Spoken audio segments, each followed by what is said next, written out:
क्रिस्तम मेरे प्यारे भाई और बहनों, आप सभी को जय यीशु सुनसरी प्रार्थना घर में आप सभी का स्वागत है।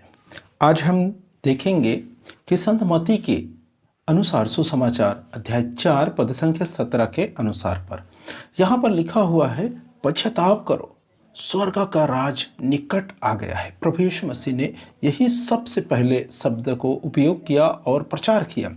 तो मेरे प्रियो, जब हम बीमार पड़ जाते हैं, जब हम दुख में आ जाते हैं, जब हम तकलीफ में आ जाते हैं, तो हमें करना क्या है? देखिए, आपको करना क्या है कि हमें पश्चाताप करना है, क्योंकि हमें मालूम है कि उत्पत्ति ग्रंथ में जिस प्रकार आदम और हेवा परमेश्वर के साथ आनंद और खुशी से अदन वाटिका में थे, उसे कोई दुख और तकलीफ नहीं थे। उनके अंदर दुख और तकलीफ क्यों आया? जब उन लोगों ने पाप किया, परमेश्वर के विरोध गए, और उसके बाद उनके जीवन में दुख और तकलीफ समस्या आना चालू हो गया। तो हम जानते हैं, जब हम बपतिस्मा लेते हैं, प्रभु भोज पहली बार ग्रहण करते हैं, तो कितने हम आनंद से और हर बातों से खुशी में रहते हैं। हमें कोई दुख नहीं, तकलीफ नहीं, क्योंकि उस समय हमारे पाप और अपराध पूरे धुल जाते हैं। उसके बाद क्या होता है कि धीरे धीरे जैसे हम प्रभु में बढ़ रहे हैं, लेकिन हम दुनिया के अनुसार फिर से पाप में डूब जाते हैं। और पाप में डूब गए तो हमें करना क्या है? सरल सी बात है, पश्चाताप करना है। और जब तक आप पश्चाताप नहीं करोगे, तब तक आपको चंगाई मिलने वाला नहीं है। यही तो प्रभु यीशु मसीह कहता है कि पश्चाताप करो, स्वर्ग के राज निकट आ गया है।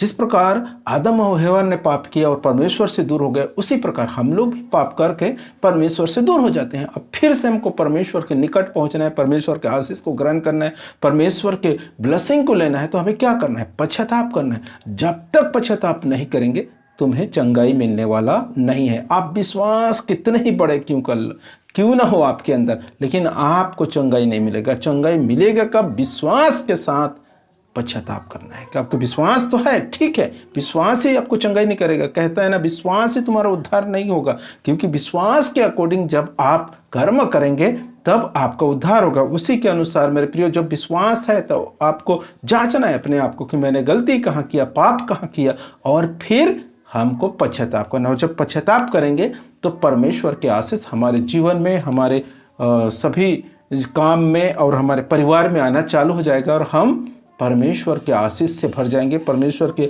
ब्लेसिंग से भर जाएंगे, परमेश्वर के अनुग्रह से भर जाएंगे, और हमारी बीमारी, हमारी समस्या, हमारे दुख तकलीफ चंद मात्रा में ठीक हो जाएगा। ठीक है, तो हमें करना क्या है? हमें पश्चाताप करना है। हमें पश्चाताप ही करना है, उसके बाद ही हमें चंगाई मिलेगा। ठीक है मेरे प्यारे भाई और बहनों, यदि आप बहुत बड़े बीमारी में हैं, समस्या में है, दुख में है, तकलीफ में, कोई बात नहीं, ईश्वर के लिए नथिंग है। कोई उसको ऐसा नहीं है कि ईश्वर नहीं कर सकते। ईश्वर सब कुछ कर सकता है। वो ईश्वर के सामने कुछ भी नहीं है।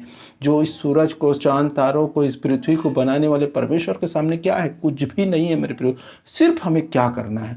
पश्चाताप करना है, परमेश्वर के सम्मुख जाकर घुटने टेकना है, पश्चाताप करना है, अपने पापों को स्वीकार करना है, अपनी गलतियों को मानना है, कहाँ पर गलती कर ली है उसे परमेश्वर को दोहराना है कि प्रभु मैंने आपके विरोध गलती कर बैठा। इस प्रकार से बोलिए ना। परमेश्वर आपकी प्रार्थना को सुनने के लिए तैयार, परमेश्वर आपको चंगाई देने के लिए तैयार है। जिस प्रकार से हम देखते हैं संत मत्ती के सुसमाचार में अध्याय 8 में 1-2 में, वहाँ पर जिस प्रकार कोढ़ी व्यक्ति गया और उसने पश्चाताप किया और कहा, प्रभु जी आप चाहे तो मुझे शुद्ध कर सकते हैं। और परमेश्वर तो यही कहता है, प्रभु यीशु मसीह यही कहते हैं, मैं तो यही चाहता हूँ कि तुम सब शुद्ध हो जाओ। और उसी क्षण उसकी बीमारी अच्छे हो गए।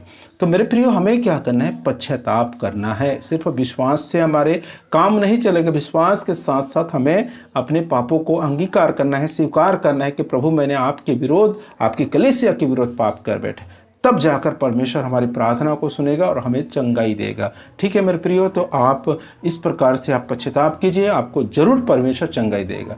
तो मेरे प्रियो, आप मेरे वीडियो को देखते हैं, पसंद करते हैं तो मेरे चैनल को सब्सक्राइब कीजिए, बेल आइकन को क्लिक कीजिए, शेयर कीजिए, और परमेश्वर पिता आप सबों को भरपूर मात्रा में आशीष दे। आप सभी को जय यीशु।